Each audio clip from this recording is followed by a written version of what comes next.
છે. માધવ રામાનુજ લખે છે, ભીતર તો બસ અજવાળું અજવાળું. એવા અજવાળાની પ્રાપ્તિ માટે આપણે આધ્યાત્મ પાસે જવું છે. કબીર લખે છે કે કસ્તુરી કુંડલ બસે મૃગ ઢૂંઢે બન માહી, ऐसे घटी घटी राम है देखे दुनिया नहीं. કસ્તુરી ખરેખર તો મૃગની પાસે જ છે, પણ મૃગ સતત ભટક્યા કરે છે વનમાં, અને છતાં એ પામી શકતો નથી. એમ આપણે પણ આ જીવન વનમાં ભટક્યા કરીએ છીએ. ત્યારે આપણા ઉપનિષદો, આપણા વેદો અને આપણી સંસ્કૃતિ આપણને કહે છે હમ બ્રહ્માસ્મિ સોહમ અપ્પદીપો ભવ. આ ખરેખર સ્વશોધ, આધ્યાત્મમાં સ્વશોધ એ સમજાવવા માટે આપણને ખૂબ સારા એક મનીષી વક્તા પ્રાપ્ત થયા છે, અને તેમનું નામ છે ભદ્રાયુભાઈ વચ્છરાજાની. આપણે બધા એમને બહુ સારી રીતે ઓળખીએ છીએ. ગુજરાતના શિક્ષણ ક્ષેત્રમાં એમણે ખૂબ કામ કર્યું છે. એકેડેમિક સ્ટાફ કોલેજ હોય કે લોકભારતી યુનિવર્સિટીના કુલગુરુ હોય. હું જ્યાં સાહેબ આપણે કહીએ છીએ ને કે ઘણા કુલપતિ હોય છે ને ઘણા કુલગુરુ હોય છે, બરાબર. અને જ્યાં કુલપતિ હોય છે ત્યાં યુનિવર્સિટી પતી જાય છે પછી. એટલે આ કુલગુરુ તરીકે એમણે ખૂબ સારી રીતે આ કામ કર્યું અને લોકભારતી યુનિવર્સિટીને એક નામ અપાવ્યું. અને હજી પણ એ જેમ બાપુ મોરારી બાપુ સરસ વાત કરે કે કશુંક ભાળી ગયેલો માણસ છે, એમ આ ભદ્રાયુભાઈ પણ મને એવું લાગે જ્યારે બોલતા હોય ત્યારે કશુંક ભાળી ગયેલા માણસ છે. એમની ચિંતનની દિશા એ પ્રકારની હોય છે. અનેક પુસ્તકો એમણે પણ લખ્યા છે, કોલમ પણ બહુ સારી લખી રહ્યા છે, અને એક બહુ સારા ચિંતકની પ્રાપ્તિનો આપણને સૌને આનંદ હોય. ખૂબ જ આદરપૂર્વક હું શ્રી ભદ્રાયુભાઈ વચ્છરાજાનીને અધ્યાત્મ સ્વશોધ પર વાત કરવા માટે નિમંત્રિત કરું છું.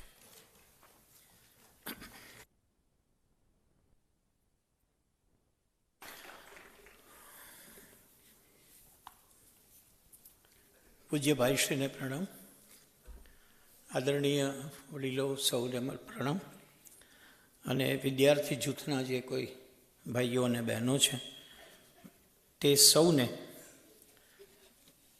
આમ ઊંડી લાગતી પણ બહુ જરૂરી એવી યાત્રાએ લઈ જવાનો હું પ્રયાસ કરવાનો છું. એટલે મારા સાથીદારો ગણીને તેનું સ્વાગત કરું છું. સામાન્ય રીતે રિસર્ચ પેપર હોય તો એમાં શરૂઆતમાં એબ્સ્ટ્રેક્ટ મૂકવાનું હોય, એટલે હું મારી વાત એબ્સ્ટ્રેક્ટથી શરૂ કરું છું. અને એબ્સ્ટ્રેક્ટમાં એક સુંદર મજાની રચના અમારે આપની સમક્ષ રજૂ કરવી છે.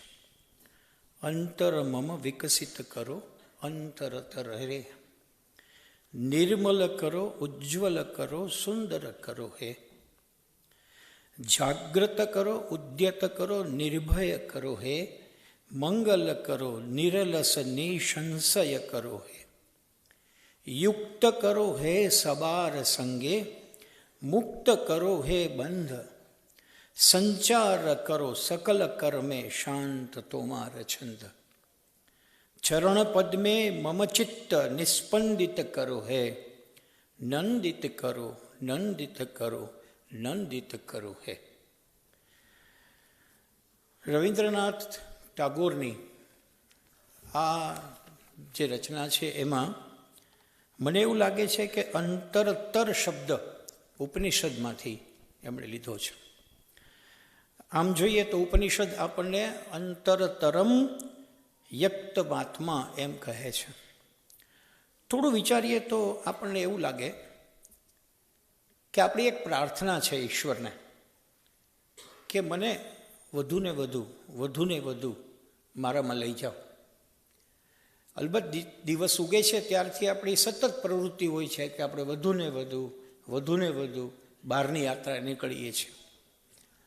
નાની ઉંમરના તો ઘરમાં ન બેસે, પણ અમારા જેવા મોટી ઉંમરવાળાને પણ ઘરમાં ગોઠતું નથી. એ કદાચ પોતાની સ્વશોધ પામી શક્યા ન હોય અથવા પામવાના પ્રયત્નમાં હોય એટલે આવું બનતું હશે એમ માનીએ. યાદ એ રાખવાનું છે કે ચિત્ત છે એ અંતર છે. મન બુદ્ધિ ચિત્ત અહંકાર એવું આપણે કહીએ છીએ, એમાં ચિત્ત છે એ અંતર છે, આત્મતત્વ છે એ અંતરતર છે, અને પરમાત્મા છે એ અંતરતમ છે. આ ત્રણ શબ્દો એ ખરેખર સ્વની શોધ સાહિત્યની દૃષ્ટિએ એ મારા વિષયમાં અધ્યાત્મમાં આ ત્રણ શબ્દોમાં પૂરું બધું આવી જાય. મારે મારા ચિત્તને સાબુત કરવાનું છે, મારે જે અંતરતર આત્મતત્વ છે એને જાણવાનું છે, અને એ બંનેને જોડીને મારે અંતરતમ પરમાત્મા સુધી પહોંચવાનું છે. આટલું પહોંચી શકાય તો એ સ્વની ઓળખનો માર્ગ ગણી શકાય. મિત્રો, મને જે વિષય આપ્યો છે એ વિષયના સંદર્ભમાં મારે ઘણા સાહિત્યમાંથી પસાર થવાનું છે, કારણ કે સ્વની વાત ક્યાં નથી થઈ. આપણે અત્યારના હમણાં જ જોયું કે ઓજસભાઈથી લઈને સ્થાપત્ય ને બધામાં સ્વ તો ક્યાંક છે જ. મુશ્કેલી મને એવી લાગે છે કે ભગવાન જ્યારે આપણને પૃથ્વી ઉપર મોકલે છે ત્યારે એ હોમવર્ક આપીને મોકલે છે. એને નિયત હોમવર્ક આપ્યું હોય છે, અને એ હોમવર્ક પૂરું કરવા આપણને પૃથ્વી ઉપર મોકલે છે. બહુ મહાન માણસો હોય તો એને પછી અવતાર કાર્ય કહે છે, પણ આપણે તો હોમવર્ક ગણીએ. પ્રાધ્યાપક થવું હોમવર્ક છે, ગૃહિણી થવું હોમવર્ક છે, શેફ થવું હોમવર્ક છે, બધા હોમવર્ક છે. તમારા ફાળામાં આવેલું તમારું હોમવર્ક પરિપૂર્ણ નિષ્ઠાથી પૂર્ણ કરીને તમે પાછા જાઓ તો તમારો સ્વીકાર ઉપર થાય છે. અને જો થોડું અધૂરું હોમવર્ક રહી ગયું હોય તો જેમ ડબલ બીજે દિવસે આપવામાં આવે ટીચર દ્વારા, એમ ભગવાન તમને વધુ ડબલ હોમવર્ક આપીને પાછા મોકલે છે કે જા એક આંટો મારતો હો અને આટલું પૂરું કરતો હો. તો હકીકતમાં આ આવવું જવું અને એમણે સોંપેલું કાર્ય પૂરું કરવું એ આખી યાત્રા એ સ્વશોધની જ યાત્રા છે. યાદ એ રાખવા જેવું છે કે જે ખાના ખરાબી સર્જે છે તેવું વ્યક્તિત્વ સ્વની શોધના માર્ગથી જરાક ફંટાઈ જાય છે એટલે ખાના ખરાબી થાય છે. ક્યારેક આપણે જો વિચારીએ તો આપણને ખબર આવે કે આપણે ત્યાં સામાન્ય રીતે અમાનિત્વમ પ્રથમ જ્ઞાન લક્ષણ એમ કહ્યું છે. અમાની, આ અમાની શબ્દ છે એના ઉદ્ધરથી જે જ્ઞાન લક્ષણ આવે છે એટલે કે તમે નમ્ર બનો. હું નામધારી નથી, હું કશું નથી, આટલો ભાવ આવવો એ પહેલી વાત છે. અને અદંભિતત્વમ એટલે દંભ શૂન્યતા. આ બે શબ્દમાં આખી વાત પૂરી થઈ જાય.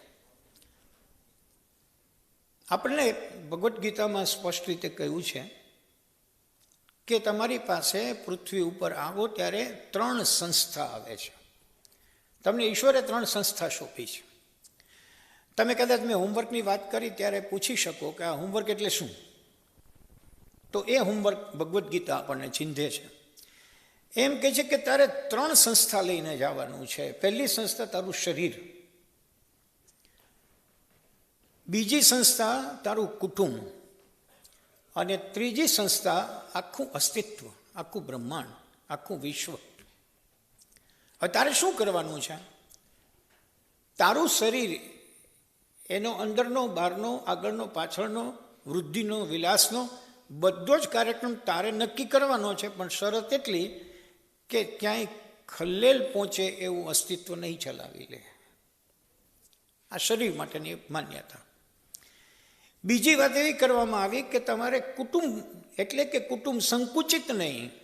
મારી જમણી બાજુ રહે છે એ મારા પડોશીથી લઈને આખી શેરીના પડોશી, સ્કૂલમાં જાઉં તો સ્કૂલનું વાતાવરણ, અહીંયા આવું તો આ પણ મારું કુટુંબ. ભલે હું આજ બપોરે નીકળી જવાનો હું, જ્યાં જ્યારે છો ત્યારે ત્યાં છે એ તમારું કુટુંબ છે. તો આ કુટુંબ માટે તમે સાચવો, સંવર્ધન કરો અને એને ખલેલ ન પહોંચે એટલું ધ્યાન રાખો. એ તમારું ખરેખર કાર્ય છે. ગીતા આપણને આ બીજી વાત કરે છે. અને ત્રીજી વાત અલ્ટિમેટ છે. એમ કહે છે કે તમે આવો છો ત્યારે તમારી સાથે અસ્તિત્વ છે. મિત્રો, યાદ કરવા જેવું એ છે, જુઓ કે ભગવાને સંકેતો બહુ જ સુંદર મૂક્યા છે. જો આપણે ઝડપી શકીએ તો માના ગર્ભની અંદર બાળક ઉછેરાય ત્યાં સુધી તો એને બીજી કોઈની જરૂર નથી. પણ જેવો માના ગર્ભમાંથી ભૌતિક જન્મ લેવાની વાત આવે એટલે એને બહાર કોઈના બે હાથની જરૂર છે.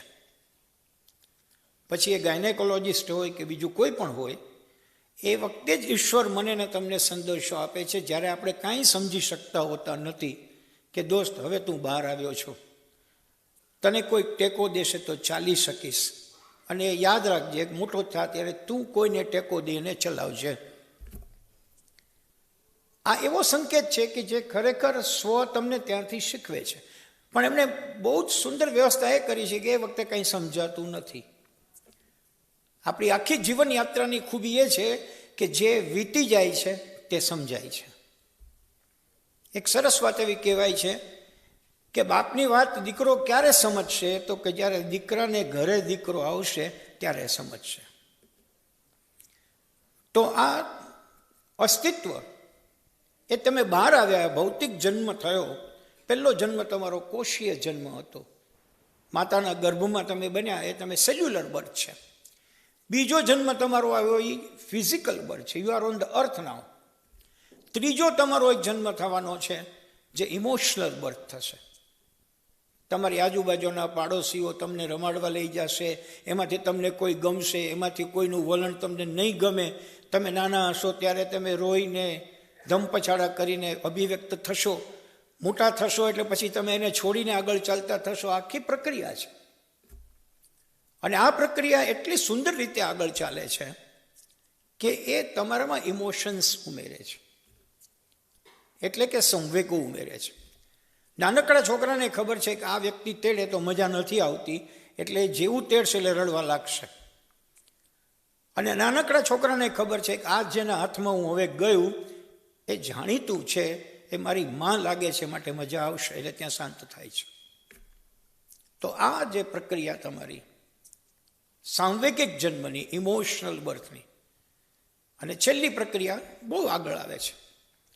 ઘણા લોકો તો ત્રીજા બર્થના સ્ટેજમાં જિંદગીભર જીવીને પાછા જતા હોય છે, જે બીજાની સતત ફરિયાદ કરે છે, જે સતત પોતાના વિશે અફસોસ વ્યક્ત કરે છે. ઘણું કરવું તું પણ કંઈ થયું નહીં, લોકોએ સાથ આપ્યો નહીં, મારે તો ઘરનું વાતાવરણ એવું છે ને કે આવું બોલનારા લોકો સાંવેગિક જન્મમાં જ મૃત્યુ પામે છે. ચોથો જે જન્મ આવ્યો તો બહુ મોટા થાવ પછી, if you establish your self. બે શબ્દો છે ગુજરાતીમાં અને ઇંગ્લિશમાં. એક ગુજરાતીમાં કહેવાય ચરિત્ર, કેરેક્ટર, એને આપણે ચરિત્ર કહીએ, કેરેક્ટર. એના ઉપરથી શબ્દ બન્યો કેરેક્ટરિસ્ટિક, એટલે કે લક્ષણ અને પછી લાક્ષણિકતા.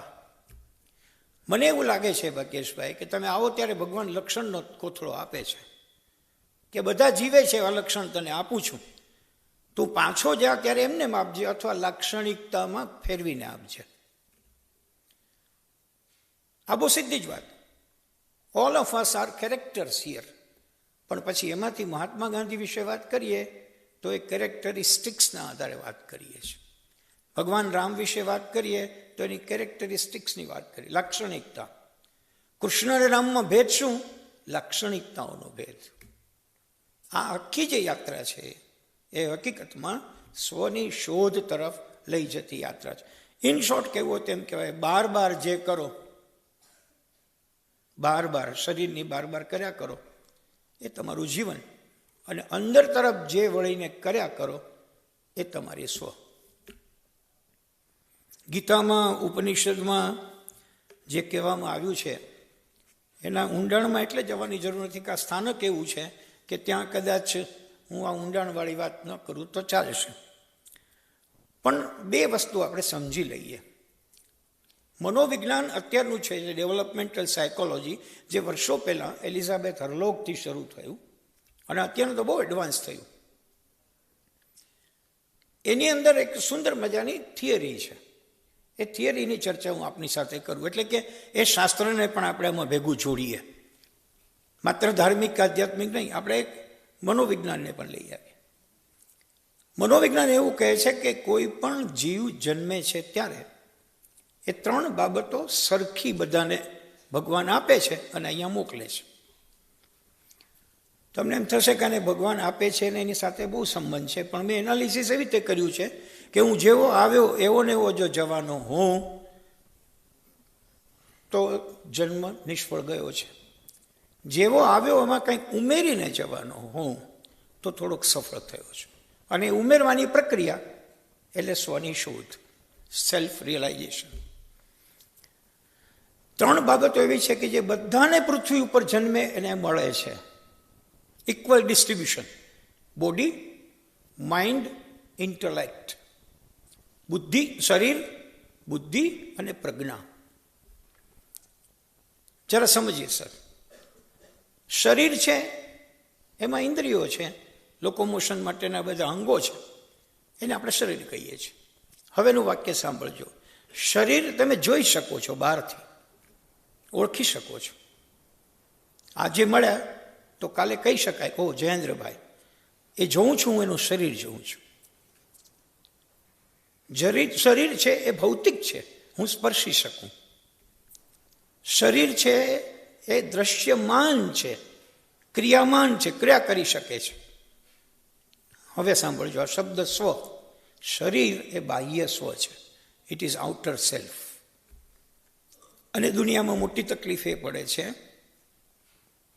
કે આપણે લોકોના બાહ્ય સ્વ ઉપરથી એનું મૂલ્યાંકન કરીને એની સાથે જીવીએ છીએ. આ જરૂર કેમ છે આ વિષયની? આપણે કેમ આટલી ગંભીરતાથી વાત કરવા બેઠા છીએ? કારણ કે આપણે એમ માનીએ છીએ કે બહારનો દેખાવ જેનો સારો છે એ સારો હશે.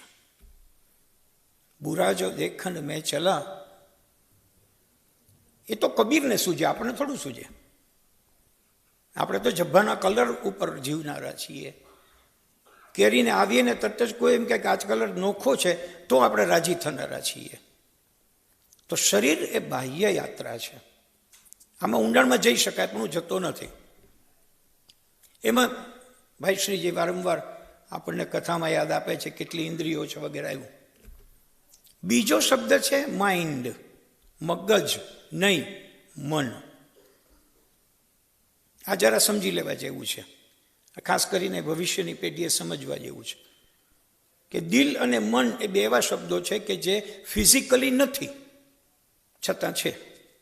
અક્ષાંશ અને રેખાંશ જેમ છે નહીં છતાં છે, એમ જ સેકન્ડ ઇઝ માઇન્ડ. આ મન જે છે એની ઉપર 2 વ્યાસગાદી છે. મનોવિજ્ઞાને જુદું કહ્યું છે, હું આ શબ્દ બદલું છું. 2 વ્યાસગાદી છે, એક લાગણી અને બીજું સંવેગ. હવે એના ઊંડાણમાં અત્યારે નથી જતો કે લાગણી શું અને સંવેગ શું. આપણે એમાં બહુ ભૂલ કરતા હોઈએ છીએ. આપણને કોઈ જમવા બેઠા હોય ને કે જરાક બાજુની ખુરશીએ જજો ને તો આપણી લાગણી દુભાઈ જાય છે. આપણી લાગણી બહુ બહુ કૂણી છે બિચારી, અને દુભાઈ જાય છે. એમાં મોટા મોટા યુદ્ધો થાય છે. પણ એક વસ્તુ ઉમેરવા જેવું છે. હું જ્યારે કોઈને ખલેલ પહોંચાડું છું ત્યારે અપેક્ષા રાખું છું કે એની લાગણી દુભાવવી ન જોઈએ. પણ કોઈ મને ખલેલ પહોંચાડે છે ત્યારે હું તરત જ યાદ રાખું છું કે એમણે આમ ન કરવું જોઈએ. આ એક જ 100ના 2 ભાગ છે. મને પહોંચે તો, હું પહોંચાડું તો. લાગણી અને સંવેદ બહુ શુદ્ધ શબ્દોમાં મનોવિજ્ઞાનની દ્રષ્ટિએ સમજવું હોય તો તમને જે ધક્કો પહોંચાડે એવી વિગત છે, એ વિગતમાં તમારું પોતીકું કોઈ છે, તમારું સ્વજન છે, તમે છો, તો એ લાગણી સંવેગમાં બદલાઈ જશે. નથી તો લાગણીમાં અટકી જશે. તમે બરાબર યાદ રાખજો કે કોઈ અવસાન પામે, બહુ નજીકનું હોય તો અવસાન પામ્યાના સમાચારથી જ લાગણી સંવેગમાં બદલે. પણ 6ઠ્ઠી શેરીની અંદર 4થા મકાનમાં કોઈક રહેતું હતું અને એનું આજે ઉઠમણું છે અને હું જાઉં તો હું ખાલી લાગણીથી જાઉં. લાગણી શરીર સાથે જોડાયેલી છે અને તમારું જે સંવેગ છે એ આપણે હમણાં જેની ઇનર સ્વની વાત કરી એની સાથે જોડાયેલી છે. પહેલું શરીર, બીજું મન અને ત્રીજું પ્રજ્ઞા. બહારથી જે કાંઈ આવે તે બહાર મોકલવું હોય તે એ વાયા મન પ્રજ્ઞા સુધી જાય છે. પ્રજ્ઞા કેટલીક બાબતોનું એનાલિસિસ કરે છે, એનાલિસિસ કરીને જવાબ આપે છે, જવાબ બહાર જાય છે, એના પ્રમાણે શરીર વર્તે છે. શરીર એ બાહ્ય સ્વ છે, મન અને પ્રજ્ઞા ઇન્ટરનલ સેલ્ફ છે. મનોવિજ્ઞાન આવું સ્વીકારે છે. એટલે અત્યારની આપણી યાત્રા ખરેખર ઇન્ટરનલ સેલ્ફને એસ્ટાબ્લિશ કરવાની છે. મિત્રો, હું જરા સમય જોઈ લઉં. 5 મિનિટ.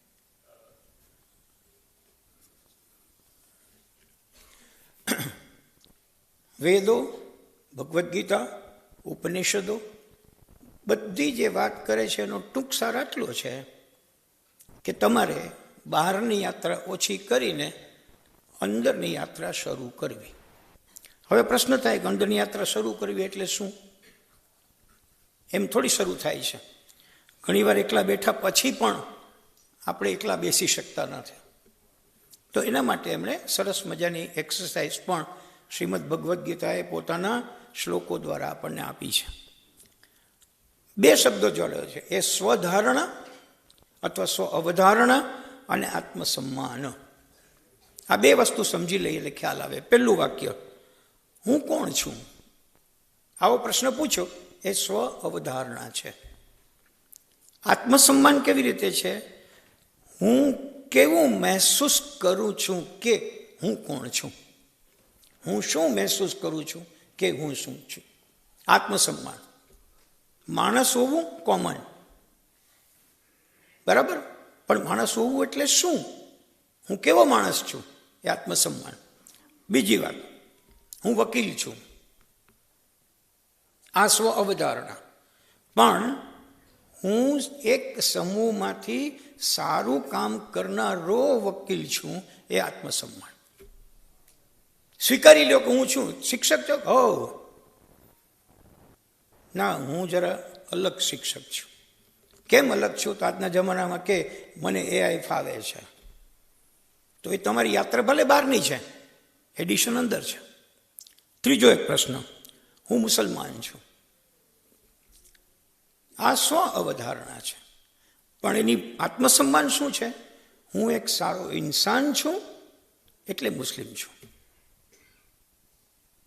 આ જે મેં વાક્યો આપની સમક્ષ રજૂ કરું છું, બહેનોમાં વારંવાર હું સુંદર છું, હું બહુ બ્યુટીફુલ છું, સુંદર છું. આત્મસન્માન, હું ખુશ છું કારણ કે હું સુંદર છું. તો જે છો, કોણ હું, મેં કોણ હું, રમણ મહર્ષિને લગભગ વાત આ વાત ઉપર કરી. હું કોણ છું? અનેક પ્રશ્નો પૂછ્યા. સાક્ષાત્કાર નામનું એનું બહુ મોટું પુસ્તક છે, વાંચવા જેવું છે. નાના નાના પ્રશ્નો છે.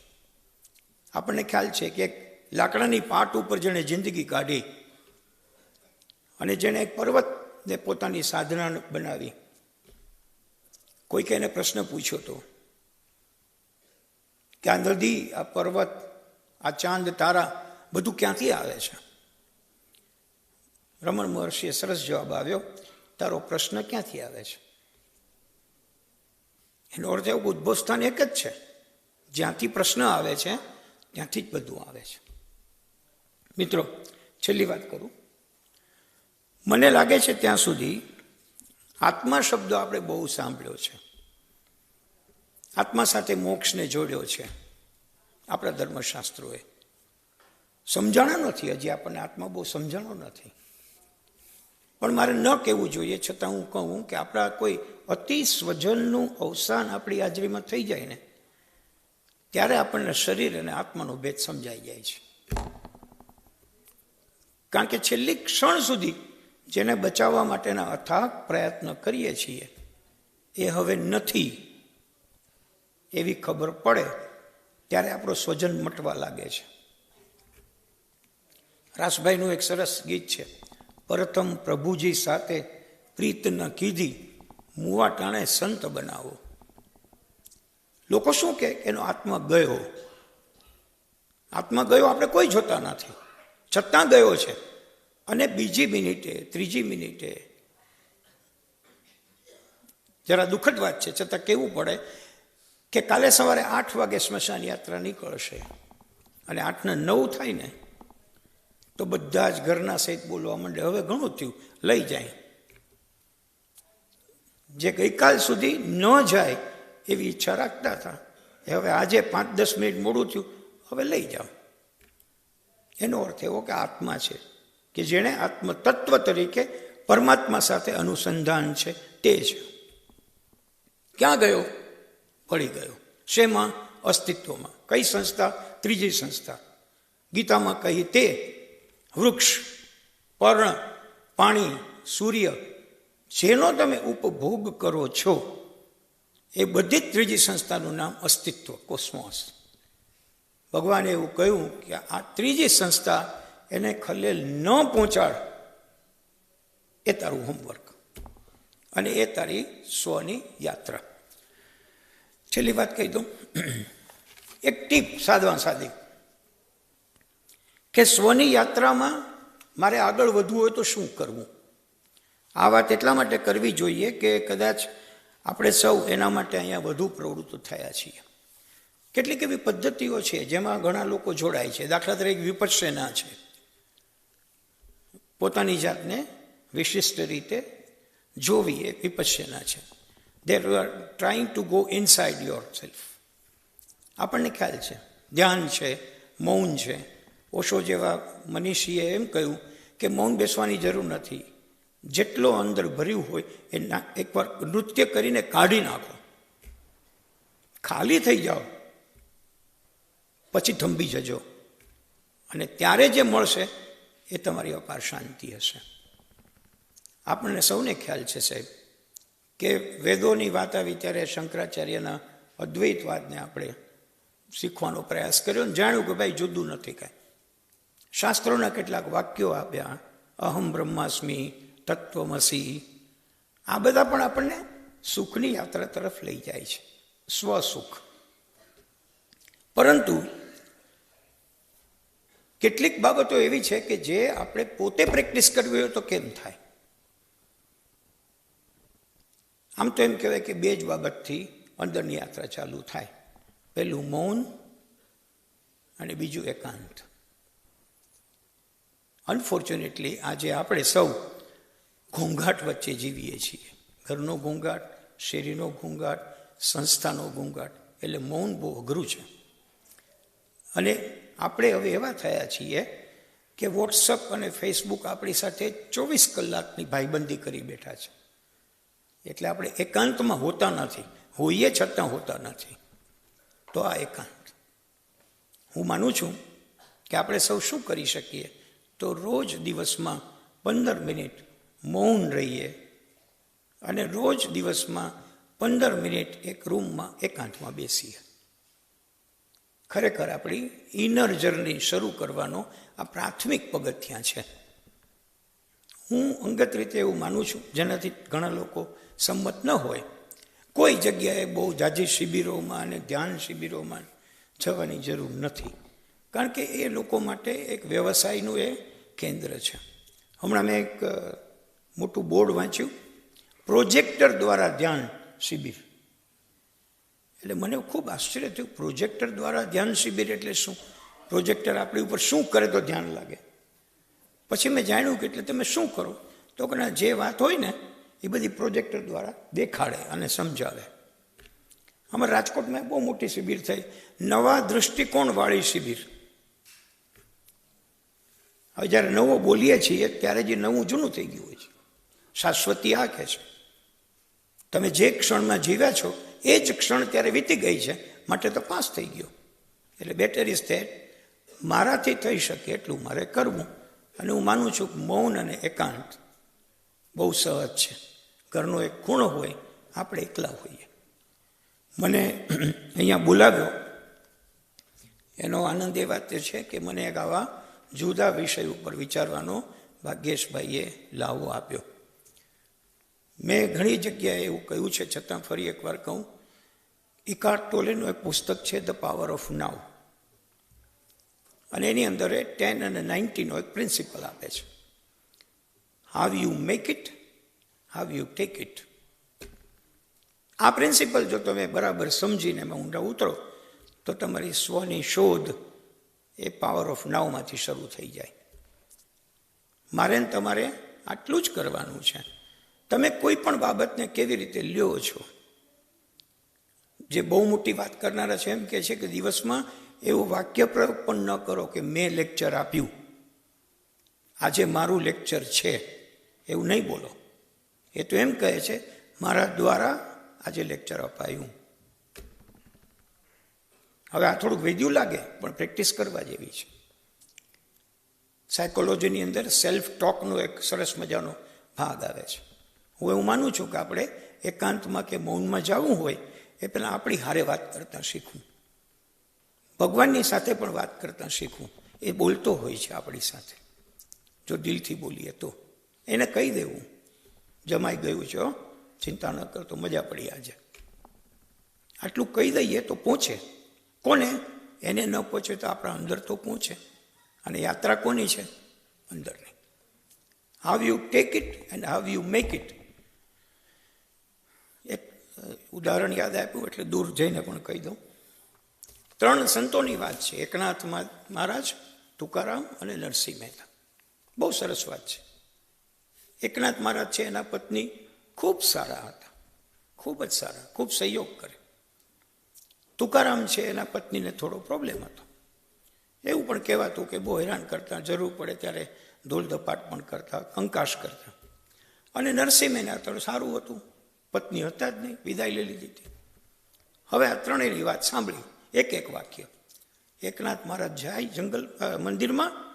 મંદિરમાં જઈને કે તમે ઠાકોરજી એટલી બધું સુખ કરાવી દીધું છે, મારી પત્ની એટલી સમજુ છે કે ઘરની કોઈ ચિંતા જ મારે નથી કરવી પડતી, એટલે હું ભક્તિ કરવા આવી શકું છું. એના ગયા પછી તુકારામજી આવ્યા. તુકારામજી કે તમે એટલું સારું સુખ કરાવી દીધું છે કે તમે કર્કશા પત્ની આપી છે, એટલે મારા કર્મમાં એટલો કંકાસ છે, એટલે હું તમારી પાસે આવીને ભજન કરી શકું છું. નરસિંહ મહેતા તો કે ભલું થયું, ભાંગી જંજાળ, સુખે ભજીશું શ્રી ગોપાળ. Thank you.